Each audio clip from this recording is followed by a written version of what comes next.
Alright, let's do a little walk around of the car real quick. Just to go over everything that I've done to the car so far. And some plans that I plan on doing in the future.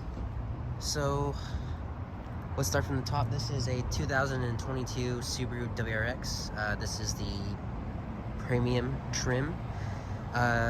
So, pretty much the main differences between the base model and the premium is that the premium came with 18-inch wheels and the base came with 17s. I went with aftermarket wheels anyway, but these are 18s, but they are wider than the stock wheels. I think that the stock 18s are 18 by 8.5 or 18 by 9, but these are 18 by 9.5. So, and the other difference is this huge screen in the middle there. Please excuse that it is very dirty. I just went to the beach. The engine is stock so far. It has just over 4,000 miles. It's a 2.4 liter turbocharged boxer engine, and it of course has Subaru's symmetrical all-wheel drive system. The car peaks at about 13.6 pounds of boost. That's where my peak is right now. But on most pulls, you are probably getting, 10 or 11 pounds of boost. That's probably like the average peak boost that you get. Somewhere between the 10 to 12 range is probably right. Let's go over the things that I've done to the car. So let's start from the rear and then work our way forward. So starting up front, we have the Emblem Overlays. I got these from Premium Auto Styling. It is matte black on gloss black, so you can see the stars if you look close at it. But when you look away, it just looks like it's blacked out, and you still have that, you still have the chrome trim around it. All right, next is some overlays. I got these from Aeroflow Dynamics. These overlays basically just tint over the blinkers and the reverse lights. And I also got the overlays on the front too. Right here, they tint out the amber on the sides, and I also got the yellow tint for the fog lights. Like pretty much everybody else that has fog lights, I see a huge ton of cars that have put the yellow tint on their fog lights. So, and for the reflectors here, I just went to O'Reilly's and I just got some tint, and I cut it out myself, and then I just put it on there. And as you can see, it's not really holding up too well, but so I might want to change those, because Aeroflow does make overlays for those too. So, and next we have a little tow hook. There's a tow strap on the front as well. I just got those from Amazon. And next we have the exhaust. Right now I'm running the Extreme Turbo Systems catback exhaust with no resonator and no mufflers. So cold starts are pretty ridiculous. But once the car warms up and the revs settle down, then the car is pretty much, is pretty much quiet. All right, next is the F1 light, or the fourth brake light. This is, I forget the exact one, but I got it from SubiMods.com, and the installation was pretty easy.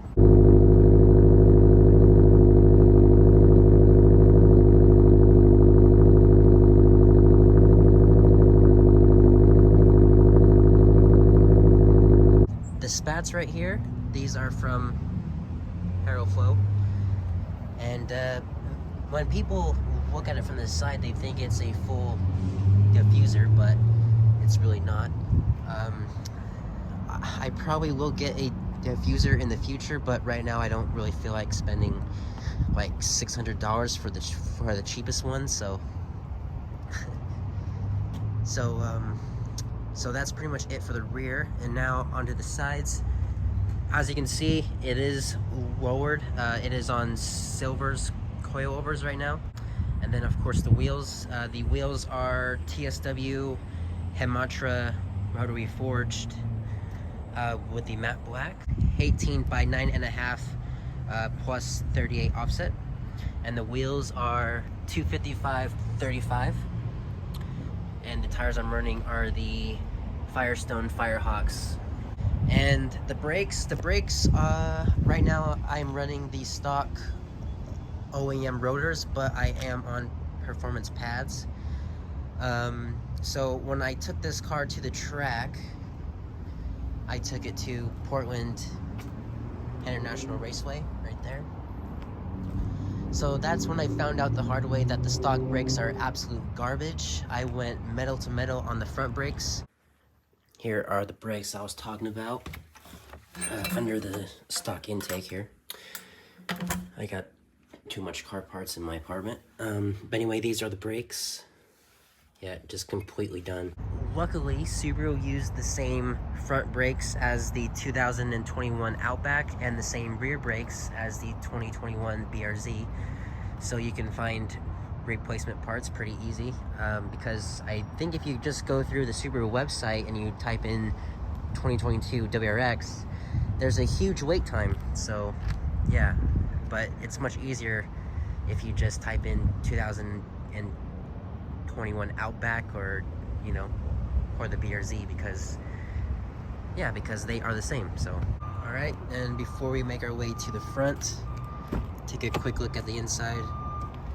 Here we have the overlay on the emblem on the wheel, of course, the huge overkill screen with the 6-speed manual.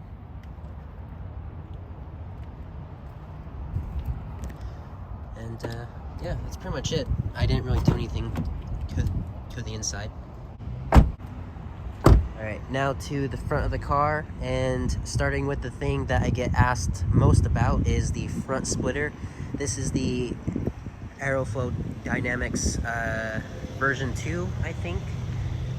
So I got the front splitter as well as the splitter liner, just to help protect it in case I scrape on something. And then I got the rods, of course, just for some extra support, and also they do look sick. And of course the toe strap, which I kind of hugged in here, and the yellow tint on the fog lights. The headlights are stock.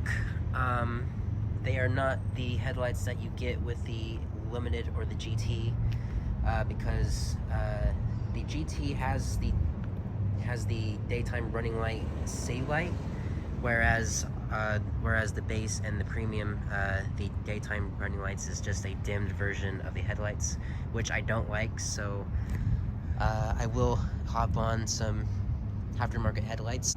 Then of course we have the overlay on the front emblem.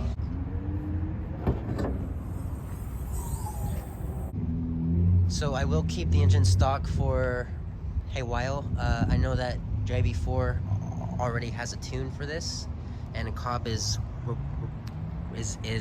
working on one at the time of this video. But I do have a Extreme Turbo Systems intake system with the heat shield.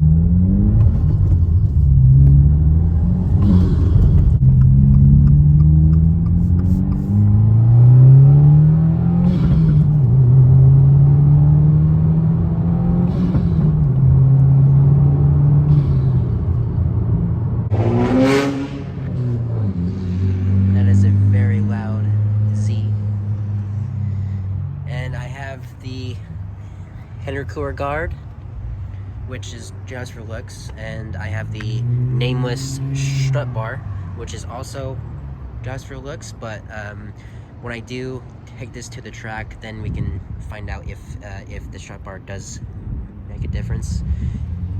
I guess it can't hurt. So yeah, that's pretty much it.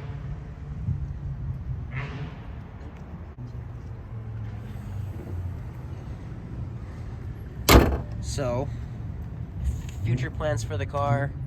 As you can see, the water spots are absolutely horrible. So at first I thought about ceramic coating the car, but the main reason why I get the water spots is not because of the rain here in the Pacific Northwest. It is because I park in front of sprinklers and there's pretty much no way to avoid them. And I think it's just with new cars these days, they don't have very thick paint or whatever the case is, but yeah, it's just really hard to escape the water spots. So when I talked to a ceramic coater about possibly ceramic coating, he said getting a ceramic coating to avoid water spots, you will not be happy in the long run. It's best to have a physical barrier to protect the paint from water spots. So you can go with a vinyl wrap or you can go with a paint protection film. So out of those options, I am going to go with a vinyl wrap. So this car will be getting wrapped next month. I'm not going to tell you the color. You guys will just have to wait. And of course, big brakes for this car will definitely be a must. As soon as somebody comes out with one, I know that Dirty Racing Products has a 2-piece slotted big brake kit for this car that will come out at the end of the year, and it is pretty expensive for that kit. Turbo diesel. And yeah, so I think it's just best to wait for a more affordable big brake kit option. But don't worry, I'm not going to cheap out on brakes.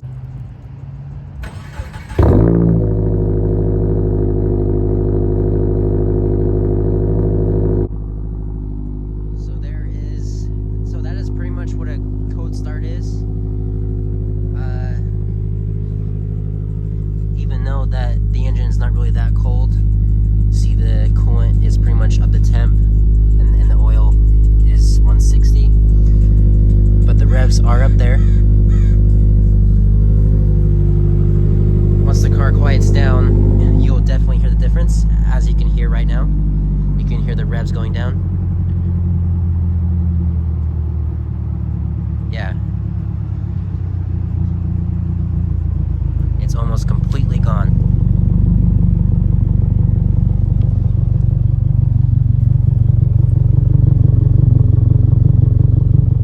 So because this car doesn't have any mufflers, this car does make some pops and bangs when you shift at about above 4,000 RPM when you're in boost.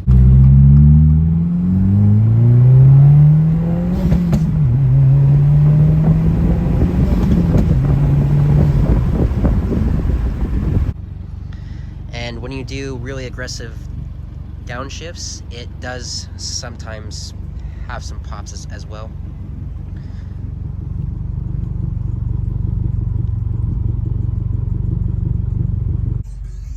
Right here you can see that my peak boost is 13.6. Alright, that's gonna do it for this video. Here's a little sneak peek of my winter wheel and tire setup. These are the Avid One AV06s, also known as TE37 replicas. One day I will be able to get some real ones, but this is for the winter, so you don't really need fully forged wheels, right? Anyways, so these are wrapped in the Bridgestone WRX. No spikes or studs or anything, just the plain studless snow tires. I guarantee you, snow tires, even the studless, are the best investment that you can make for any car. So if you live in a place that gets snow, don't just put all seasons on your car. Have a set of snow tires on the side, so when the temperature drops below 40, that's when you can put these tires on. And I guarantee you, you'll drive in the snow with so much confidence. And then when it starts to come into spring season and the temperature rises above 40, then go back to your summer tires. All right, let's find a on-ramp to a highway so I can show the bangs that this car makes. Why does this guy stop still? You can go.